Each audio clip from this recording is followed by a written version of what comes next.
আসসালামু আলাইকুম রহমাতুল্লাহি ওয়া বারাকাতুহু। সুপ্রিয় সম্মানিত দর্শক ও শ্রোতা, আশা করি মহান রব্বুল আলামিনের দয়ায় আপনারা সকলেই ভালো আছেন। সুপ্রিয় সম্মানিত দর্শক ও শ্রোতা, আজকে হযরত আবু হুরাইরা রাদিয়াল্লাহু তাআলা আনহু থেকে একটি ঘটনা বলবো। ঘটনার শিরোনাম হচ্ছে আবু হুরাইরার মায়ের ইসলাম গ্রহণের ঘটনা। সুপ্রিয় সম্মানিত দর্শক ও শ্রোতা, আপনাদের নিকট অনুরোধ থাকবে ঘটনাটি শেষ পর্যন্ত শোনার।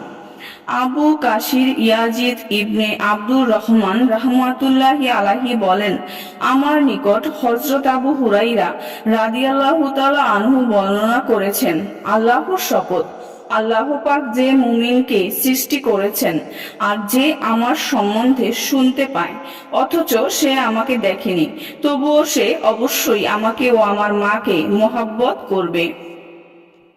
আমি বললাম, এটা কিভাবে জানতে পারলেন? তিনি বললেন, আমার মা মুশরিকা ছিলেন, আমি তাকে ইসলামের দাওয়াত দিতাম, তিনি আমার কথা মানতেন না। একদা আমি দাওয়াত দিলে তিনি আমাকে আল্লাহর রাসূল সাল্লাল্লাহু আলাইহি ওয়াসাল্লাম সম্বন্ধে এমন সব কথা শোনালেন যা শুনে আমি অত্যন্ত মর্মাহত হলাম। এরপর আমি ক্রন্দন করতে করতে আল্লাহর রাসূল সাল্লাল্লাহু আলাইহি ওয়াসাল্লামের দরবারে হাজির হয়ে বললাম, হে আল্লাহর রাসূল, আমি আমার মাকে ইসলামের দাওয়াত দিতাম, তিনি আমার কথা রাখেন না। আদৌ আমি তাকে দাওয়াত দিয়েছি, এতে তিনি আমাকে আপনার সম্বন্ধে এমন সব কথা শুনিয়েছে যেগুলো আমাকে অত্যন্ত কষ্ট দিয়েছে। আপনি আল্লাহ পাকের নিকট দোয়া করুন, তিনি যেন আবু হুরায়রার মাকে হেদায়েত দান করেন।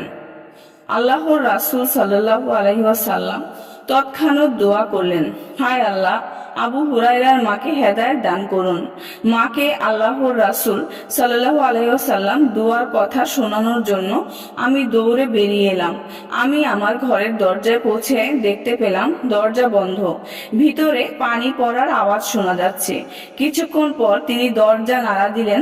ভেতর থেকে তার মা বললেন, আবু হুরায়রা, যেখানে আছো সেখানেই থাকো। তারপর তিনি যখন দরজা খুললেন তখন গোসলের পর মাথায় ওড়না ছিল না। তিনি তাড়াতাড়ি মাথায় ওড়না জড়িয়ে নিলেন। এরপর আমি ঘরের ভেতরে পা রাখার সঙ্গে সঙ্গে মা বলে উঠলেন, আমি সাক্ষ্য দিচ্ছি যে আল্লাহ ব্যতীত কোনো মাবুদ নেই। আমি আরো সাক্ষ্য দিচ্ছি যে মুহাম্মদ সাল্লাল্লাহু আলাইহি ওয়াসাল্লাম আল্লাহর বান্দা ও রাসূল।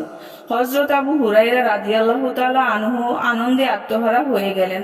তিনি বললেন, যেভাবে আমি দুঃখের দরুন ক্রন্দন করতে করতে আল্লাহর রাসূল সাল্লাল্লাহু আলাইহি ওয়াসাল্লামের দরবারে গিয়েছিলাম, সেভাবে এবার আনন্দে ক্রন্দন করতে করতে আল্লাহর রাসূল সাল্লাল্লাহু আলাইহি ওয়াসাল্লামের দরবারে হাজির হলাম।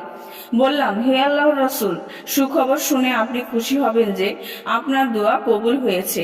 আল্লাহ পাক আবু হুরায়রার মাকে হেদায়েত দিয়েছেন।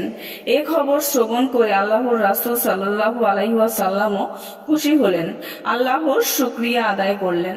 এবার আমি আল্লাহর রাসূল সাল্লাল্লাহু আলাইহি ওয়াসাল্লামের নিকট আরজ করলাম, হে আল্লাহর রাসূল, আল্লাহর দরবারে আপনি দোয়া করে দিন, তিনি যেন আমাকে ও আমার মাকে সকল মুমিন মুমিনার প্রিয় পাত্র বানিয়ে দেন। আমার আবেদনের প্রেক্ষিতে আল্লাহর রাসূল সাল্লাল্লাহু আলাইহি ওয়াসাল্লাম দোয়া করলেন।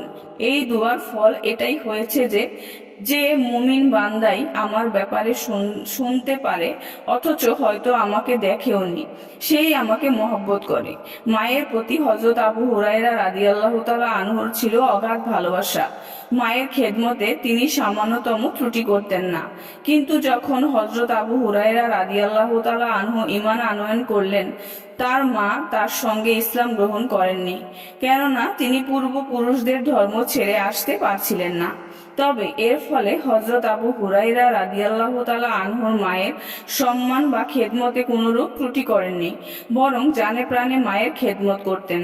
মদিনার যাওয়ার পরও তার মা আগের ধর্মের ওপর অটল থাকতেন।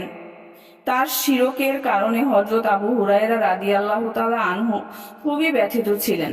এরপরও তাকে ইসলামের দাওয়াত দিয়ে থাকলেন।